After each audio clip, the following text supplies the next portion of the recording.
చిక్కుడుకాయ ఫ్రై, ఆకుకూర పప్పు, కాకరకాయ కొంచెం ఫ్రై, ఎందుకంటే కారంగా ఉండదు కాబట్టి దానికి కాంబినేషన్తో ముడి బియ్యం.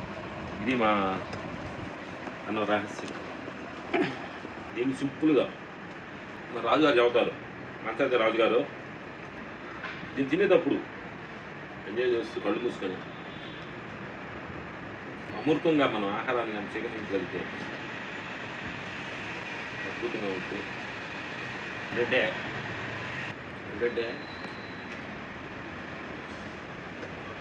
అద్భుతమైన మన జీవితాన్ని నడిపేదే ఈ దేహం. నువ్వు సంపాద ఆస్తులు అనిపించాలంటే ఈ దేహం కావాలి. నువ్వు సంపాదించాలంటే దేహం కావాలి.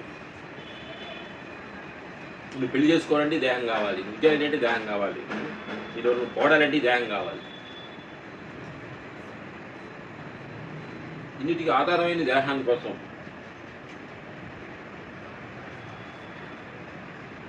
పొద్దున్నే 1 అవర్ ఎక్సర్సైజు, ఇదిగో నీకు తెలిసిన అవకాశం ఉంటే వాకింగ్, ఇంకా ఎనర్జీ ఉంటే రన్నింగ్, లేదంటే ఇంకా మంచిది సూర్య నమస్కారాలు, ప్రాణాయామం చేసుకొని కరెక్ట్గా ఏ పనిలోనైనా కరెక్ట్ టయానికి వెళ్తూ టెన్షన్ పడకుండా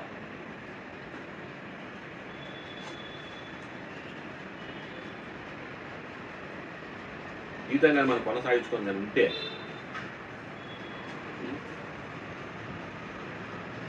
అద్భుతంగా ఉంటుంది. ఇంకా మిత్రులారా, చాలా జాగ్రత్తగా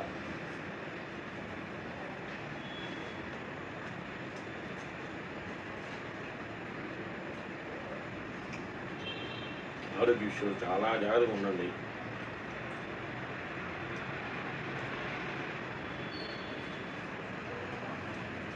ఎంజాయ్ చేస్తూ ఆనందంగా ఉండండి, ఆరోగ్యంగా ఉండండి.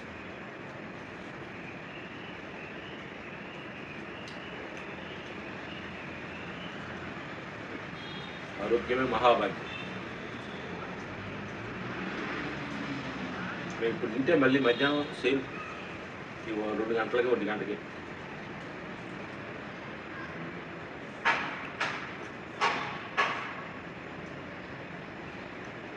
తింటే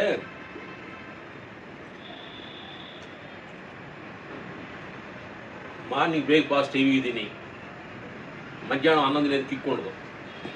మధ్యాహ్నం అన్నం బాగా తిన్నారు, నైట్ కిక్ ఉండదు. అందుకని ఈ 3 పూటల్లో ఓన్లీ రైతు తప్ప, పొలం వ్యవసాయం చేసే ఏ టాపీ మేస్త్రి కానీ, వ్యవసాయం చేసే రైతులు కానీ, పొద్దుగులు వీటి మోసే వాళ్ళు 3 పూటలు తినొచ్చు. కానీ సాధారణంగా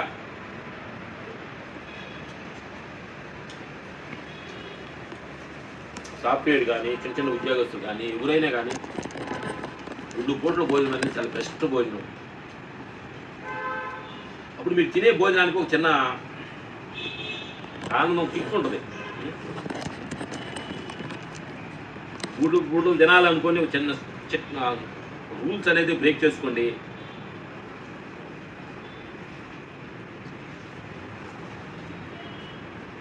మార్నింగ్ బ్రేక్ఫాస్ట్ బాగా తిన్నారు అనుకోండి, లంచ్ షిఫ్ట్ చేసేయండి, నైట్ డిన్నర్ తినండి. అలాగే మీరు లంచ్ అని మధ్యాహ్నం భోజనం బాగా చేశారనుకోండి, డిన్నర్ ఆపేసేయండి, మార్నింగ్ బ్రేక్ఫాస్ట్ బాగా తినండి. ఇట్లా ఏదో ఒకటి కానీ ఒక షిఫ్ట్ చేస్తే మీకు తినేటప్పుడు ఆనందంగా ఉంటుంది. ఆకలైనప్పుడు అన్నం తింటే ఆ కిక్కే వేరే అనమాట. ఇంకా నా మిత్రులారా, ఆకలైనప్పుడు తినండి, ఆరోగ్యంగా ఉండండి, ఆనందంగా ఉండండి, అందరితోటి ప్రేమగా పలకరించండి, నవ్వుతూ ఉండండి. ఊరి ప్రపంచంలో శత్రువులు లేడు. ఉండే 4 రోజుల నాటకంలో హ్యాపీగా, ఆనందంగా, ఆరోగ్యంగా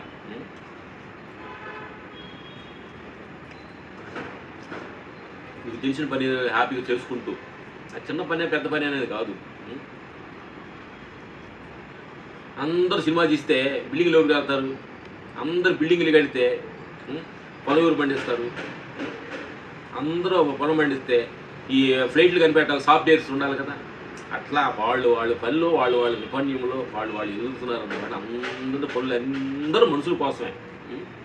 పంట పండించే రైతులు మనుషుల కోసమే, ప్లేట్లు తయారు చేసే మనుషుల కోసమే, నేను సినిమాలు తీసేది మనుషుల కోసమే, తర్వాత ఏ బిజినెస్ నీకు బిల్డింగ్లు కట్టేది మనుషుల కోసమే, ఎప్పుడు చేసినా ఏం చేసినా మనుషుల కోసమే. అందరూ మనుషులు కోసమే ఆ పని ఈ పని చేస్తూ వచ్చిన డబ్బులు రిటర్న్ చేసుకుంటూ ఈ ప్రపంచంలో ముందుకెళ్తున్నారు అనమాట. ప్రపంచం ఎవరు తక్కువ లేరు, ఎవరు ఎక్కువ లేరు. అన్ని మతాలు సమానమే, అన్ని కులాలు సమానమే. ఇది గుర్తు కోసం, ఐడెంటిఫై కోసం కులం మతం అని పేరు పెట్టేది తప్ప వాటిని మనం ఐడెంటిఫై చేసి అది తక్కువ ఎక్కువ మనం చేయాల్సి మనకు అవసరం లేదనమాట. ఇవి తెలిసిన పని వాళ్ళు చేస్తున్నారు. నాకు తెలిసిన పని మేము సినిమాలు చేస్తున్నాం, ఇంకో పని రైతు పండిస్తున్నాం. అట్లా మళ్ళీ వాళ్ళు తెలిసిన పనులు చేసుకుంటూ ఈ ప్రపంచం ముందుకెళ్ళడానికి కోసం చేస్తున్నదే తప్ప అన్నిటి మీద వేలు ఫోకస్ పెట్టి టైం వేస్ట్ చేసుకోవద్దు. మనం అందరం వస్తే కుటుంబం, అందరం ఒకటే family. Okay, thank you, bye bye.